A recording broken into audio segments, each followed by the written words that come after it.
I won't be going into. So don't be disheartened. It is like that. Now, how you introduce the needle? If that is not there, discard the vial. I'll put 4 ml of normal saline. So each ml of normal saline will have 25 international units.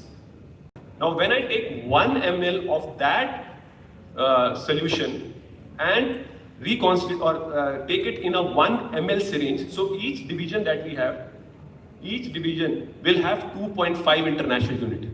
Now, this is going to work if I am using smaller muscles like the facial, the ones which we are going to target in a patient of chronic headaches. So there the volume of would be injected would be 0.1 to 0.2 ml, because the recommended dosage is 2.5 to 5 international units. Otherwise, bigger muscles, you will like to reconstitute it to say 5 international unit or 10 international unit. Now that calculations can be done, and always try to make sure that you do those calculations beforehand before you reconstitute. So your planning procedure is easy, but your planning is something that you cannot rush. The injection technique. Now again, people who would have listened or where we have interacted, I always talk about few things. The sniper theory. You target, pinpoint and deposit the highest concentration of drug, and that one has to be potent. Here, I would just like to add, when we talk about botulinum toxin, it has to be a precision of a sniper, but shots of a Kalashnikov or of an assault rifle. Whereby meaning that in a muscle, there are going to either, in a big muscle, there are going to be multiple shots, or in a small, if we are for an action, small, there is going to be a group of muscles. Either there is going to be a group of muscles or multiple injections in a single muscle daily. So, yeah. How do we confirm? But as I told you, the precision is the key. How do we be precise? Now, these are done by anatomical landmarks. So, for example, in headache patients, I wouldn't like to do any sort of imaging. Second is our friend USG. And third is EMG. EMG is something which the neurologists use. I have just seen a demonstration, not personally used it. And you always should reconfirm the muscle positioning by muscle contraction. So once you place the needle by anatomical or USG, so for example, if there are multiple layers, then USG is definitely needed. Once you have introduced it, you cause muscle contraction and see and confirm the position. What are the clinical uses?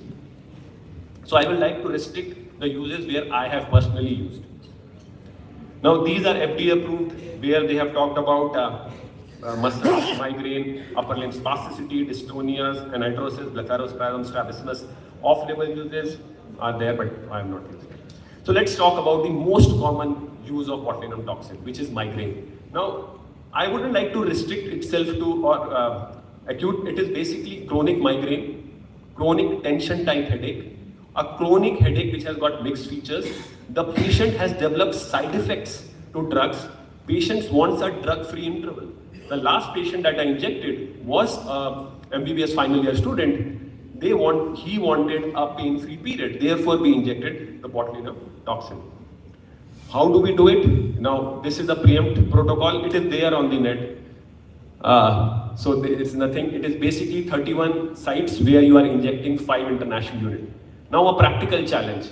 The vials that we have 100 international units and 50 international units. So how do we make it 155? Now there are two things we can do. One is you can restrict it to 150 international unit, or the other is that you can use 200 and for next 45 international unit you can follow the pain. Follow the pain means that if the patient is having one group of muscles which you feel, for example, paraspinal muscles, which are very painful, you can inject more there. That is one. Second thing, which I am often asked is, sir, these are bilateral site injections. So whenever you inject botulinum toxin, even if the patient is having unilateral symptoms, you need to inject bilaterally, because it is going to cause some muscle paralysis. Therefore, you don't want any sort of facial asymmetry. And secondly, in a patients of chronic migraine, the things are more generalized. So more on one side, less on the other side.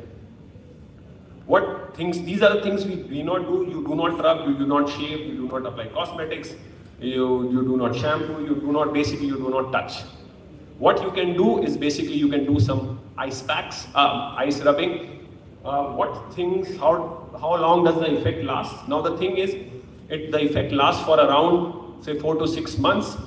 Then you can consider repeating it. But what we have seen is that once you break the pain cycle, the intensity of pain that is coming will also be less in comparison to others.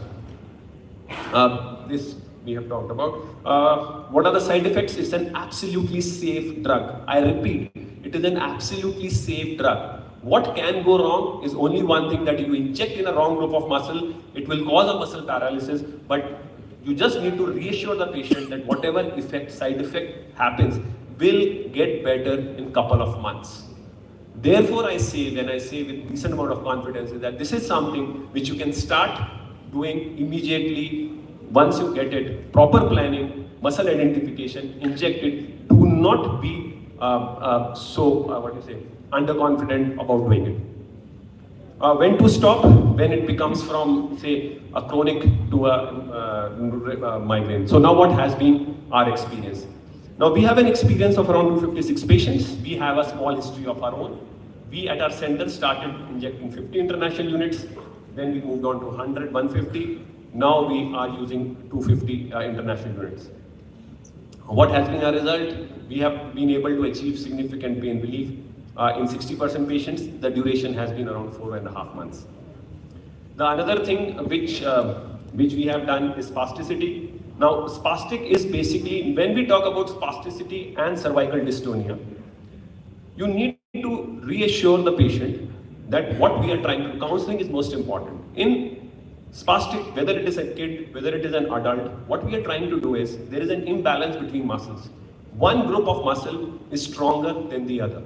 We are making the stronger muscles weak, which gives us an opportunity. But you need to reassure the patient